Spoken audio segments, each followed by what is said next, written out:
다음 2교시 주제는 앞으로의 공사비 전망과 CM의 역할입니다. 한미글로벌 이정복 전무님께서 발표하시겠습니다. 큰 박수로 맞아주시길 바랍니다. 해당되는 한강공사, 건설사업 관리에 참여하셨고 서울시청과 기획재정부 자문위원을 역임하셨습니다. 네, 안녕하세요. 소개받은 한미글로벌 이정복 전무라고 합니다.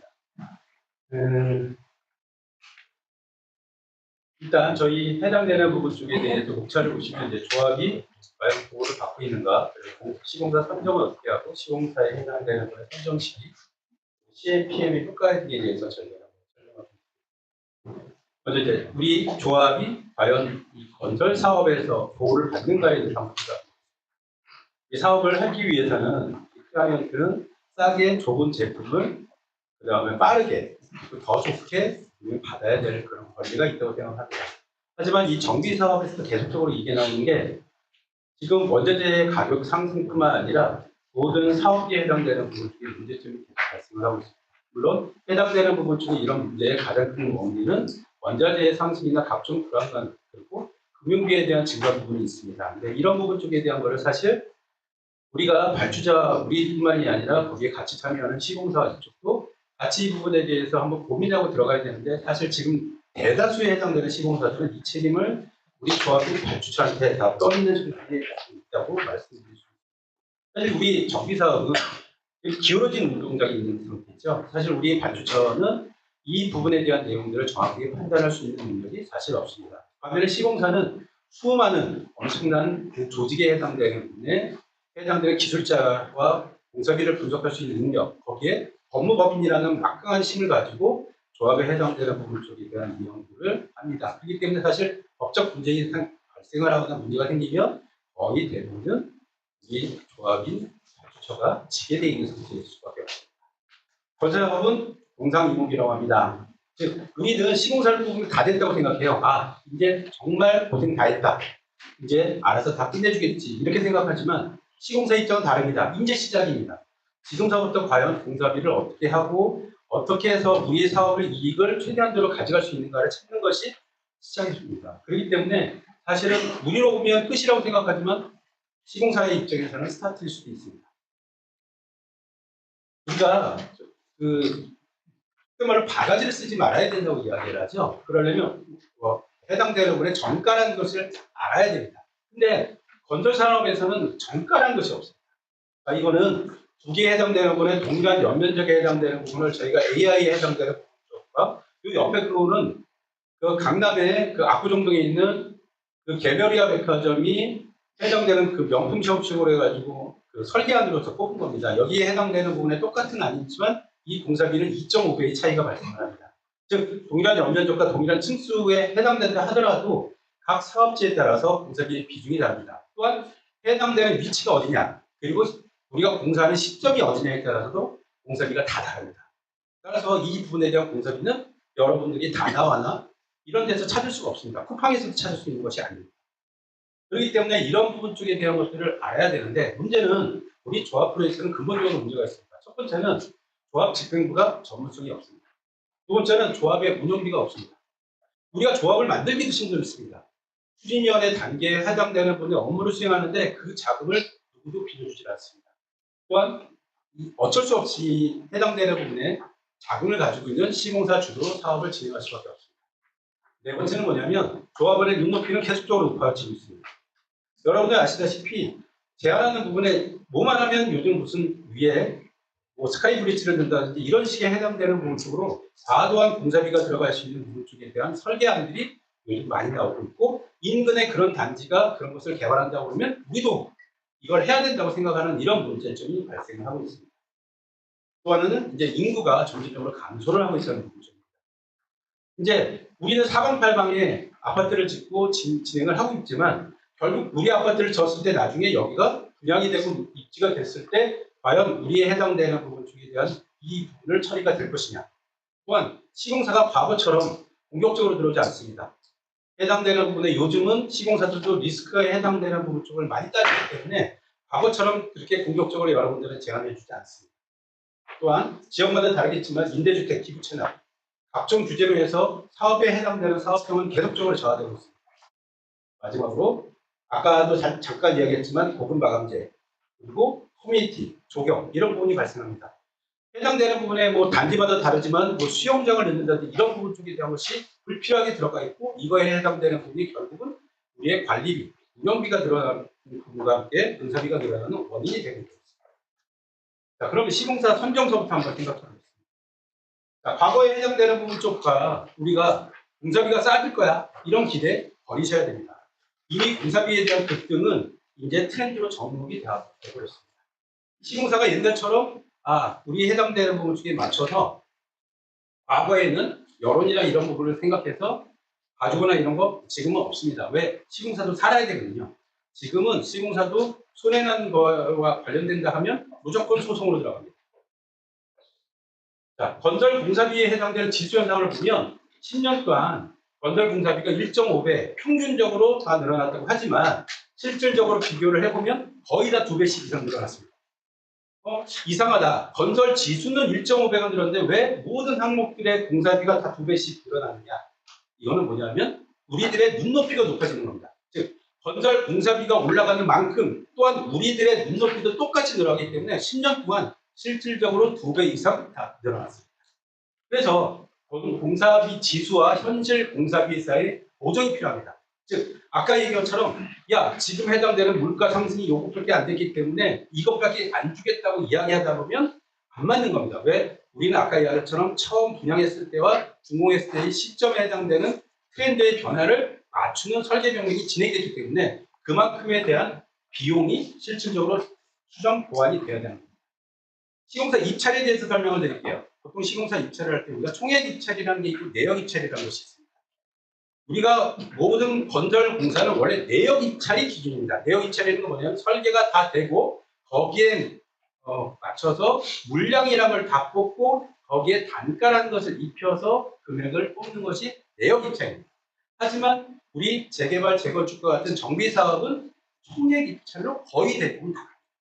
왜냐하면 우리는 우리가 분양했던 시절 그리고 시공사를 선정했던 시절은 도면이 확정되지 않은 시점이기 때문에 내역 입찰을 현실적으로 가기가 어렵습니다. 그러면 총액 입찰이는 즉 평당 얼마 이렇게 제시하는 금액으로 간다 하더라도 기본적인 내역이라는 부분 쪽을 반영할 수 있는 부분 쪽을 찾아내셔야 돼요. 그리고 요즘은 추세상에서 시공사한테는 총액 입찰을 하더라도 스스로 우리 내부에 해당되는 내역을 뽑고 거기에 맞춰서 예가를 줘라. 이게 시공사 선정 기준입니다. 자, 그러면 시공사를 할 때 도면이 아까 부족하다고 그랬잖아요. 이 도면이 부족했을 때 과연 어떻게 시공사에 입찰을 해야 되느냐 할 때는 무조건 설계 도서에 맞춰서 최대한도로 시공사가 견적을 해줄 수 있는 조건들을 만들어서 줘야 됩니다. 그럴 때 우리가 일방적으로 내 것만 만들어서 주면 시공사가 안 들어오죠. 자, 그래서 우리 단지에 접목될 수 있는 시공사들을 다양하게 만나서 그 시공사한테 이런 조건으로 하면 좋은지 시공사의 의견을 들어서 거기에 내용들을 반영해서 해당되는 기준을 만들어야 된다. 입찰 지침서. 입찰 지침서라는 거는 내가 요구하는 조건이에요. 이거를 주는 거에 따라서 시공사가 들어옵니다. 근데 여러분들 대부분 보면 그냥 시공사가 알아서 하겠지 해서 그냥 좋은 제품, 최대한적으로 좋은 제품 만들어주세요. 이렇게 되면 큰일 난다는 거예요. 어떻게? 입찰을 할 때 시공사한테 공사 범위는 어떻게 하시고 공사비 산정을 할 때는 어떻게 하시고 그 다음에 산출 내역의 기준은 어떻게 하라는 조건들을 하나하나를 줘야지 거기에 맞춰서 시공사가 들어오고 그거에 맞춰서 가야지 법적 분쟁이나 이런 부분을 막을 수가 있습니다. 그리고 시공사가 선정이 되면 계약서를 하더라도 이 계약서에 대한 명확한 조건들을 맞추셔서 써야 됩니다. 예를 들면 아까 물가 변동 계속 그 얘기 나왔잖아요. 그럼 물가 변동에 해당되는 기준을 어디까지 줄 거냐? 물가 변동에 대한 건 뭐를 줄 거냐? 예를 들어 소비자 물가 지수를 할 거냐? 건설 공사비 지수를 할 거냐? 그 둘의 평균을 낼 거냐? 어떤 거를 갈 거냐? 이런 부분도 명확하게 다 잡아놓고 가야 됩니다. 그 다음에 설계 변경. 아까 얘기처럼 모든 조합 사업은 설계 변경이라는 것이 이루어지지 않는 사업 하나도 없습니다. 네? 우리가 시공사를 선정하고 도면을 그리기 시작했을 때 단계와 우리가 입주할 때까지의 단계로 보면 최소한 7년 이상 차이가 납니다. 왜? 아까 잠깐 포스코에도 설명했지만 시공사 선정한 다음에 우리가 보통 착공할 때까지 짧아야 1년, 길면 2년, 3년 지나거든요. 거기에 공사기간 또 3, 4년 붙이면 7년 정도 소요되죠. 그러면 내가 해당되는 부분에 시공사가 선정됐을 때와 당연히 준공돼서 내가 들어갈 때와 마감재서부터 우리의 눈높이가 다 달라지잖아요. 그럼 거기에 맞춰서 설계 변경은 이루어져야 됩니다.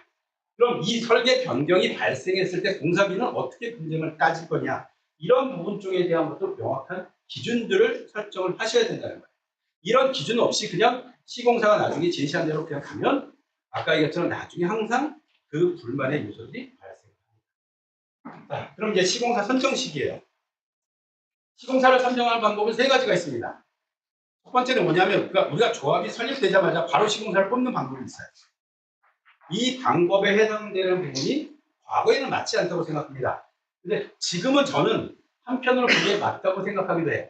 이거를 우리가 도면도 없는데 어떻게 뽑냐, 이런 부분 쪽에 대한 거를 공복에서는 턴키라는 방법이 있습니다. 자, 이건 무슨 소리냐면 설계와 시공사가 같이 컨소시엄으로 들어와서 니네가 이 사업을 우리가 공동으로 같이 끌고 가자. 이게 하나에 해당되는 방법입니다. 그런데 이 방법을 쓰는 경우는 극히 드뭅니다. 왜냐하면 조건에 대한 걸 주지 않고 갔기 때문에. 하지만 저는 추후에 가야 되는 방법 중에 하나라고 생각합니다. 두 번째는 사업계획 승인 인가를 받은 다음, 사업 시행 인가를 받으면 도면이 어느 정도 확정이 된 거야. 어느 정도 도면이 확정된 상태에서 시공사를 뽑는다는 것은 뭐냐면 내역이라는 걸 뽑고 거기에 맞춰서 공사비를 뽑아서 시공사가 들어옵니다. 따라서 공사비에 대한 분쟁이나 이런 소지가 거의 없습니다. 많이 좋아지죠. 단점은 뭐냐면 시공사 선정 시기가 늦기 때문에 그동안 우리 조합에서 스스로 모든 것들을 끌고 나가야 됩니다. 그러지 않아도 조합 설립 때까지도 힘들어 죽겠는데 조합 설립해서 끌고 나가는 것도 힘들죠. 그러다 보니까 정부에서도 사업 시행 인가 이 부분을 가던 거를 땡겨줄 수 있게 바꾼 거죠. 이런 문제점이 됩니다. 그래서 이런 부분이 있다. 세 번째는 뭐냐면 정비계획. 우리 요즘 보면 정비계획을 계속 바꾸잖아요. 왜? 해당되는 부분에 나라에서 구역 지정을 해서 만들어준 계획안을 가지고 우리는 우리 입맛에 바꾸잖아요. 거기에 맞춰서 뭐 용적률도 더 높일 수 있는 방법이 뭔지, 층수를 높일 수 있는 방법, 이런 부분을 찾아서 하는 정비 계획이 어느 정도 진행이 된 다음에 시공사를 뽑는 방법. 이게 지금 가장 일반적으로 많이 가는 방법입니다. 그래서 이 지금 해당되는 부분의 정비 계획 변경 이후에 하는 방법 쪽을 주로 가는데, 아까 얘기했처럼 시공사 선정 시기는 내 특성에 맞춰서 선정 시기를 권하는 것이 좋습니다. 다만 이 부분에 대한 거는 아까 얘기했처럼 장단점이 있으니까 이거는 여러분들이 생각해 보시면. 시공사 선정 시기의 문제점이 뭐냐면 아까 얘기한 것처럼 도면이 불확실한 상태에서 시공사를 뽑는다는 거예요. 도면이 불확실한 상태에서 가기 때문에 도서의 완성도가 떨어진 상태에서 시공사를 뽑으니 당연히 법적 분쟁과 나중에 공사비 분쟁이 발생을 할 수 있죠. 이 부분에 대한 거는 인지를 하고 가셔야 됩니다. 지금 시공사를 선정했을 때 이 공사비는 확정이 아니다. 이 부분은 추후 충분히 바뀔 수 있다. 당연히 바뀐다는 것은 낮아진다는 게 아니라 높아진다. 이거는 감안하고 들어가셔야 돼요. 그 다음에 시공사 선정에 해당되는 부분의 문제점이 아까 얘기했처럼 계약서에서도 명확히 잡고 원가에 해당되는 명확성들을 최대한으로 반영해서 들어가셔라. 이런 부분 쪽에 대한 것은 좀 설명을 드리는 거고요. 아까 얘기했처럼 시공사 선정을 할 때는 부족하더라도 어떻게 지침을 명확하게 하느냐에 따라서 공사비에 대한 내용들을 최대한으로 줄일 수 있다, 이런 얘기를 합니다. 자, 서울시에 한번 국토교통부에서는 정비사업의 표준 공사 계약서라는 이런 부분 쪽을 배포를 했어요. 계약서에 표준화를 했거든요. 근데 너무나 수준이 낮은 아주 초보적인 부분입니다. 그래서 이 부분뿐만 아니라 요즘 보면 타 주변에 해당되는 많은 계약서 샘플들이 돌죠. 그 중에서 좋은 것들을 찾으셔서 거기에 해당되는 내용들을 넣으셔야 됩니다. 아까 사업비 조달에 대한 부분 쪽이 나왔는데요. 시공사가 보증을 사서 그냥 가는 방법이 있고 허가를 통해서 가는 방법이 있어요. 그 시공사가 보증을 쓴다는 소리는 뭐냐면 그만큼 시공사의 신용도가 높은 데에 한해서만 가는 거죠. 우리 이야기한 것처럼 뭐 아까 이야기한 포스코, 뭐 삼성, 현대 이런 데들은 시공사 보증 방식을 써서 갈 수 있습니다. 여기의 장점은 아까 얘기했처럼 허구 수수료를 내지 않으니까 그런 장점이 있겠죠. 하지만 단점에 해당되는 부분 쪽에 대한 거는 당연히 메이저 시공사만 이렇게 들어올 수밖에 없고 본인에 해당되는 신용도나 이런 쪽을 쓰다 보니까 이게 공사비에 접목되는 부분이 발생할 수 있습니다. 그래서 이 부분에 장단점이 뭐냐를 생각해서 들어가야 됩니다. 그래서 일반적으로 우리가 신용도가 조금 낮은 시공사, 그러니까 우리가 이야기하는 그 시공사에 해당되는 부분의 메이저 시공사 중에서도 부채 비율이 높은 이런 시공사들은 거의 다 허브 보증을 무조건 요구할 수밖에 없어요. 이런 데들을 갈 건지 아니면 시공사가 자기가 수주를 하기 위해서 자기가 책임지고 하기 때문에 보증 방식을 쓸 건지에 대한 거는 한번 생각해 봐야 됩니다. 그리고 밑에 잠깐 얘기를 이렇게 넣었는데요. 책임준공. 이게 책임준공이란 이게 상당히 시공사 전쟁할 때 민감한 요소입니다. 제가 뭐 특정 시공사를 얘기하기는 뭐한데 제가 이제 다시 있었지만 삼성물산이라는 데는 이 책임준공을 하면 안 들어옵니다. 그 책임준공에 해당되는 부분을 본인들은 이제 책임 시공이라는 용어를 이렇게 쓰고 들어가거든요. 근데 책임준공이라는 것은 우리의 그 조합에 해당되는 부분의 하나의 권리거든요. 그렇지만 이 권리를 위해서 그 핵심 시공사에 해당되는 분이 입찰 참여에 해당되는 권한을 박탈할 거냐 이런 부분도 한번 생각해 보시죠. 그래서 아까 얘기한 것처럼 책임 준공은 나의 권한이지만 이 권한을 포기하고 많은 시공사가 들어올 수 있도록 할 거냐 아니면 그건 요즘 어떻게 풀어준다 하더라도 들어오는 거는 한두 개밖에 없으니 차라리 규정을 짓고 책임 준공을 시켜서 어떻게 하든 해당되는 내 조합의 권리를 보장할 것이냐 이런 것들도 한번 보면은 보셔야 돼요. 자, 유관기관의 시공사 선정 지침 제가 이제 지금 아까 여기 잠깐 나왔는데 저희가 지금 하고 있는 것 중에 가장 지금 핵심되고 있는 데가 용산의 정비창 전면 1구역이라는 데가 지금 시공사가 민감하게 붙고 있습니다. 거기에 시공사 둘이 포스코건설과 현대산업개발이 지금 치열하게 붙고 있거든요. 이거를 할 때 구청에 해당되는 부분의 지침을 맞춰서 이렇게 저희가 작성을 했었던 거예요. 그래서 뭐라고 그랬냐면 비록 총액 입찰을 하더라도 조합의 예산을 산정해서 거기에 맞춰서 하고 이거는 설계사가 물량을 산출한 거를 통해서 예가를 산출하고 그 예가를 저희가 검증하는 방법을 썼습니다. 그리고 입찰 도면을 만들어라. 그러니까 나중에 공사를 하기 위한 도면이 아니라 시공사를 선정하기 위한 도면을 따로 만들어라. 왜? 시공사 선정을 해야 돼요. 그래서 시공사 선정 도면을 재작업하는 이런 과정을 거쳤고요. 조합에서 내역을 만들고 나의 예가를 뽑아라. 이런 부분을 주었고요. 시공사와의 공사비 변경을 최소화할 수 있는 방법을 넣어라. 이런 얘기를 넣었어요.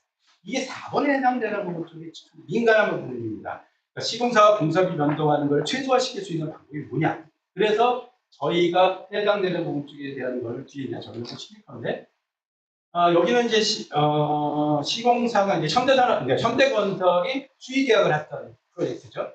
이 신방폭 2차 아파트라고 해서 여기 2차 참여 안내서에 해당되는 부분 쪽에 대해서 이렇게 내용을 만들고 이렇게 진행합니다. 입찰 안내서는 이런 형식이 들어가 있어요. 일반적인 내용, 그 다음에 시공사 선정을 할 때 규정, 그 다음에 우리 현황, 그 다음에 입찰 해당되는 부분의 제안서를 작성하는 기준, 설계 도서는 뭔지, 그리고 절지서적에 해당되는 부분과 특히 조합에서 요구하는 사항들이 뭔지 이런 내용들에 대한 조건들을 답니다. 이게 저희가 아까 설명드렸던 그 내용이에요.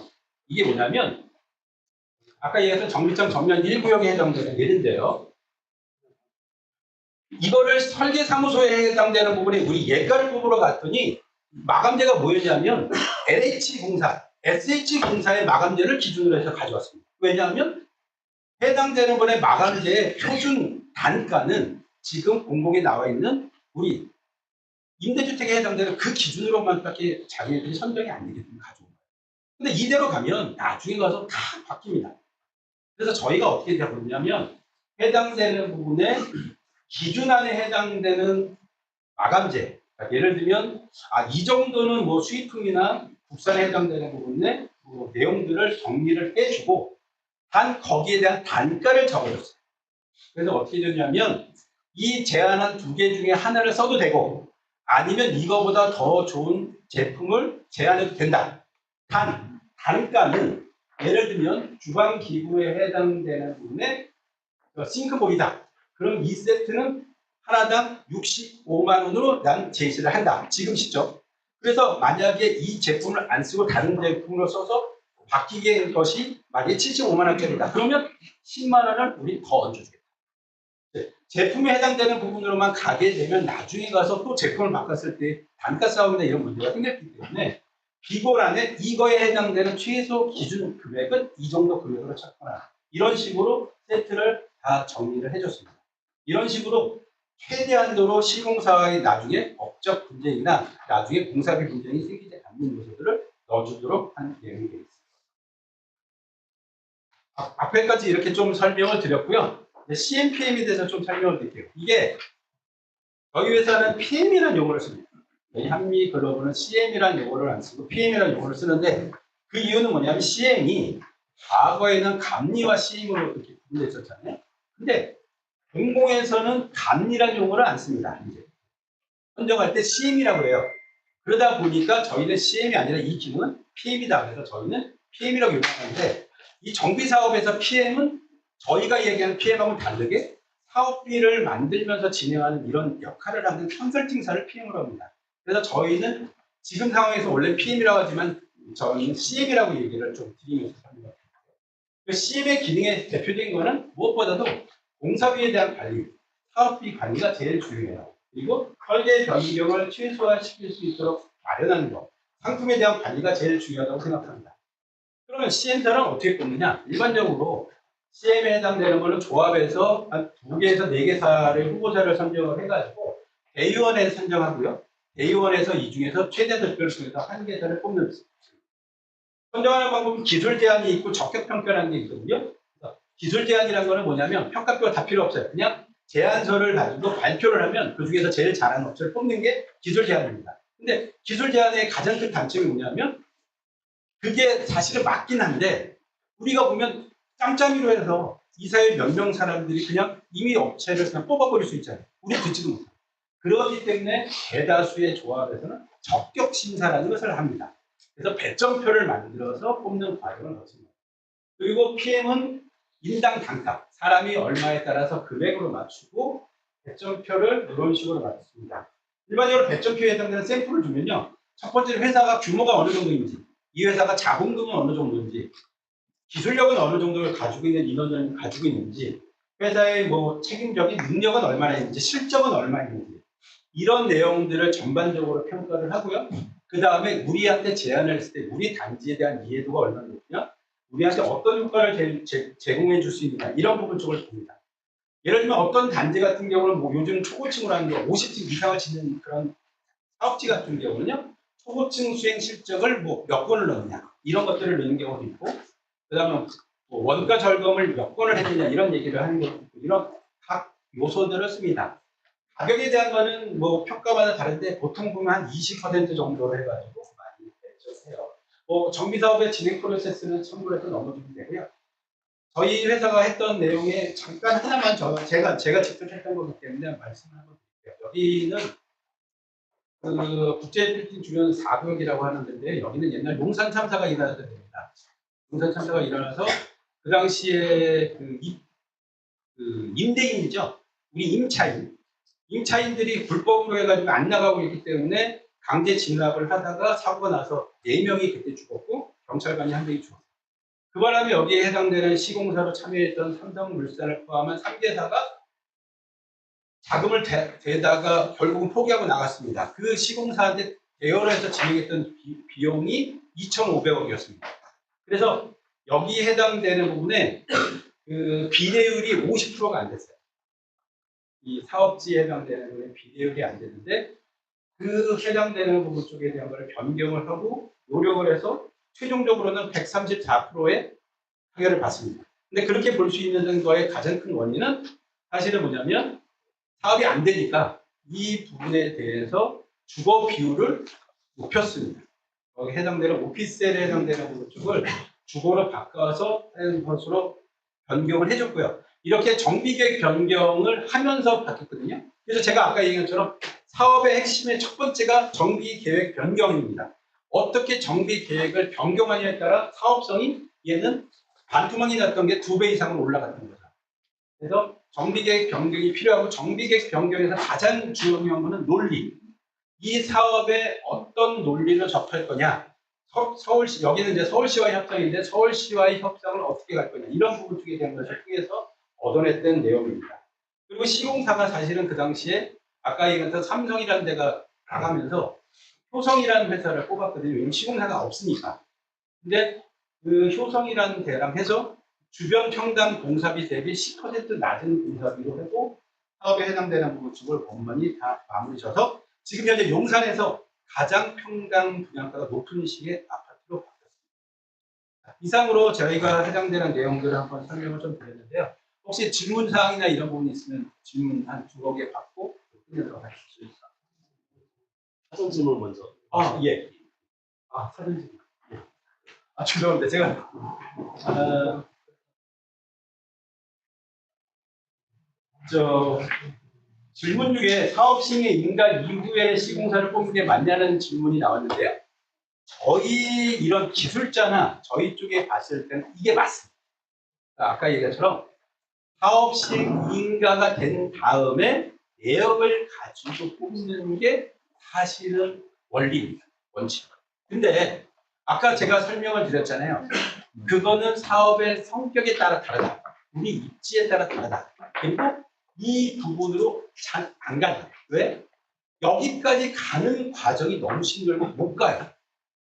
그렇기 때문에 앞으로 가는 시공사를 빨리 방법으로 갑니다. 또 하나는 뭐냐면 지금은 시공사가 대안 설계라는 걸 입찰을 할 때 보죠. 사실은 대안 설계, 대안이라는 거는 그거에 대해서 더 좋은 안을 만들겠다는 거죠. 그래서 대안 설계를 할 때 대안 설계는 원 설계에 비해서 많이 바꿀 수가 없습니다. 예를 들면 지하라든지 일부분 바꾸는 건데 지금 많은 시공사가 오히려 대안 설계를 메인처럼 내세우죠.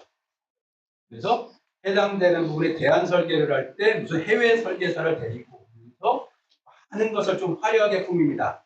대안 설계를 하는 이유 중에 대표적인 것들이 사실은 본인들의 브랜드에 맞게 수준을 바꾼다는 명목하에 본인이 뽑기 위한 방법으로 하죠. 근데 사실 그게 하나의 낭비 요소로는 저희는 사실은 보고는 있습니다.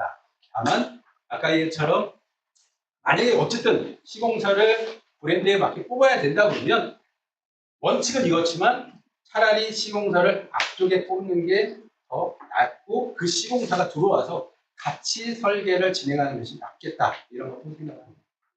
다음에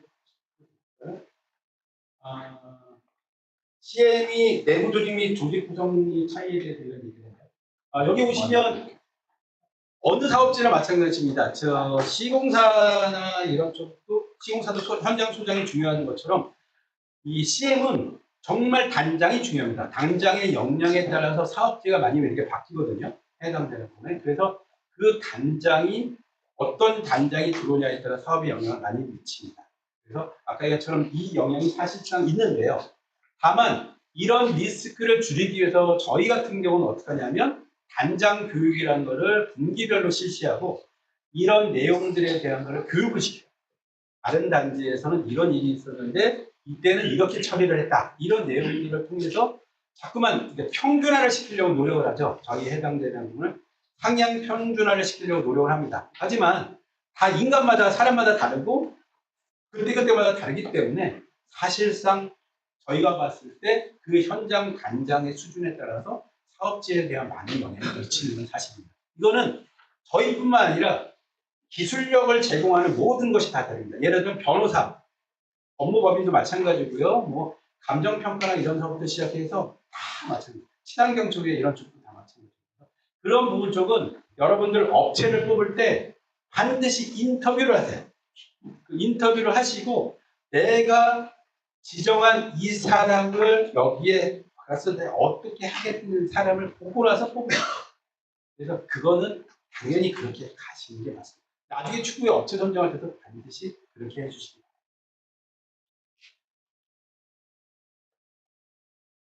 네. 예, 그리고 혹시 현장에서 질문하실 수 있는 부분 한두 개 정도.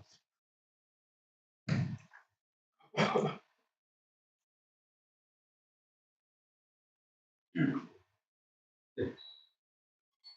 마이크.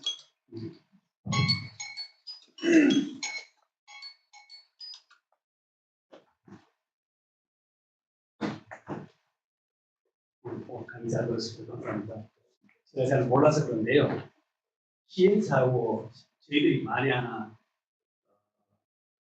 시행을 할 때 신탁사고 시행사의 차이점이라는 같은 점을 좀 설명해 주시기 바랍니다.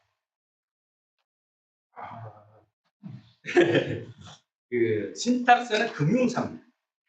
신탁사는 금융. 그러니까 우리가 이야기하는 그러니까 은행과 같은 우리 그런 거 있잖아요. 은행, 증권 뭐 이런 것처럼 해당되는 부분의 금융사입니다. 우리나라의 신탁법이라는 것들이 이렇게 나온 이유가 뭐냐면 아까 잠깐 얘기를 했는데요.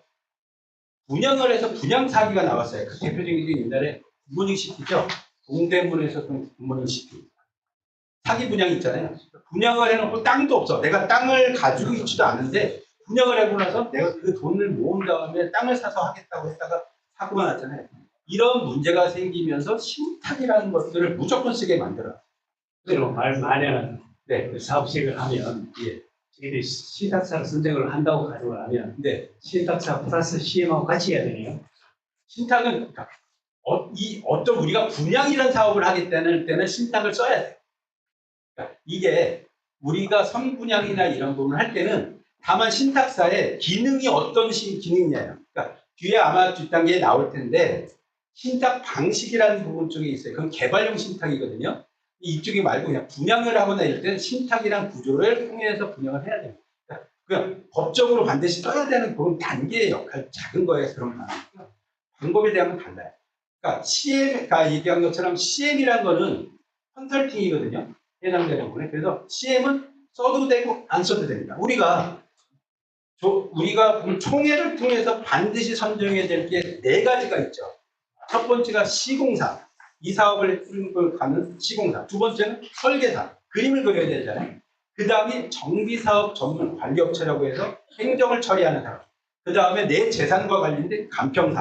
이런 쪽은 무조건 뽑아야 되는 거고 CM은 뽑아도 되고 안 뽑아도 되는 그런 기능이에요. 감사합니다. 네. 충분히 이해했습니다. 여기 뒤에 있습니다. 저기 뒤에.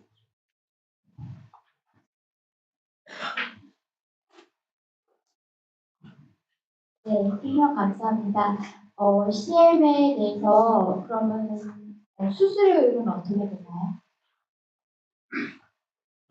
저희가 수수료 예를 들면 이게 이제 사실은 저희는 아까 얘기처럼 인건비 장사거든요.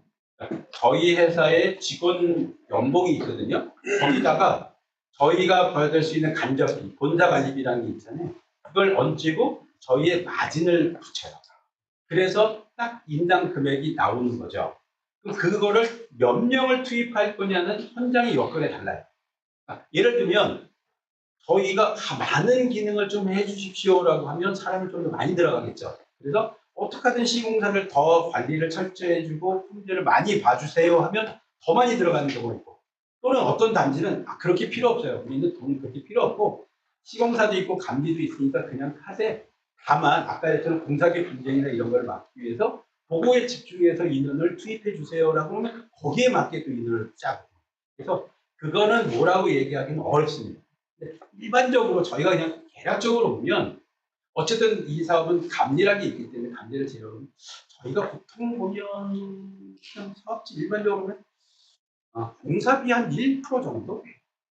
공사비 1%에서 2% 정도로 많은 데들이 들어가는데 요즘은 또 공사하기 전 단계까지만 끊어서도 하는 경우도 많아요. 요즘 참 집행부께서 많이 영리해 주셨는데 야 앞에 니네들 여기까지만 해보고 잘하면 뒷단계도 또 할게 이렇게 해서 해주시는 경우도 좀 있습니다.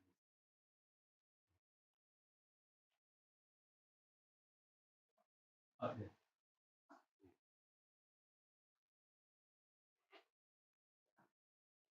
시행사의 역할하고 이제 그 시공사에서 솔직히 그 시행사 역할을 그렇게 또 긍정적으로 이렇게 보지 않잖아요. 저희 현장에서는. 네.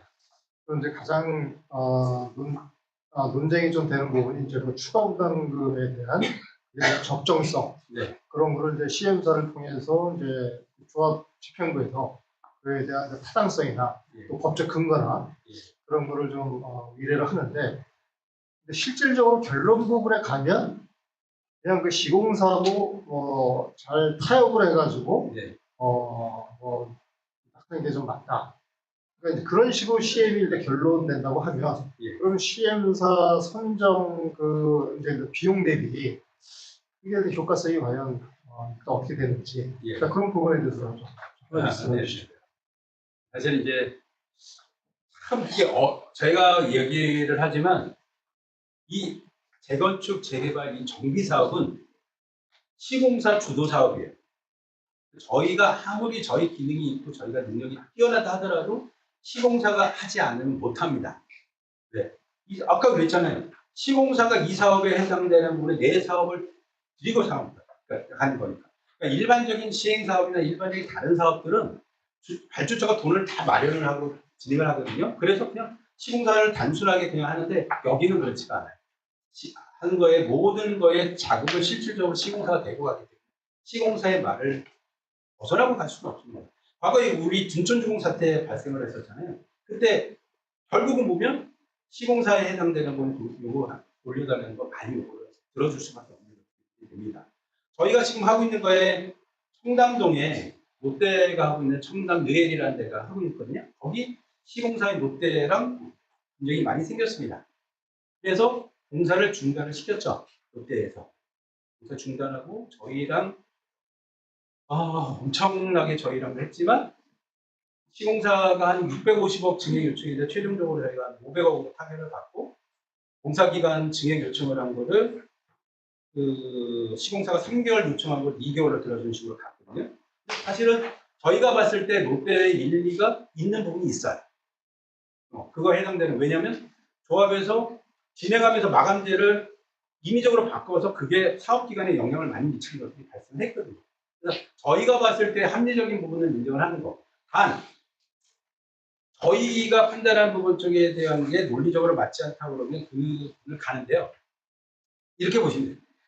그 CM이 없으면 사실 시공사가 누가 그쪽에 대한 전문적인 부분이 없잖아요. 그러다 보니까 본인들이 더 편하게 협상을 하거나 이렇게 진행할 수 있는 부분이 있다. 단 CM이 있으면 그래도 이쪽도 전문가고 분석을 할 줄 알기 때문에 예를 들면 100을 올릴 거를 처음서부터 한 80이나 이런 정도로 본인도 그걸 갑니다. 그래서 사실은 CM이 협의를 하면서 진행을 해서 줄이는 역할들을 정말 대대적으로 막 줄이지는 못해요. 왜냐하면 시공사가 안 들어보면 못하니까.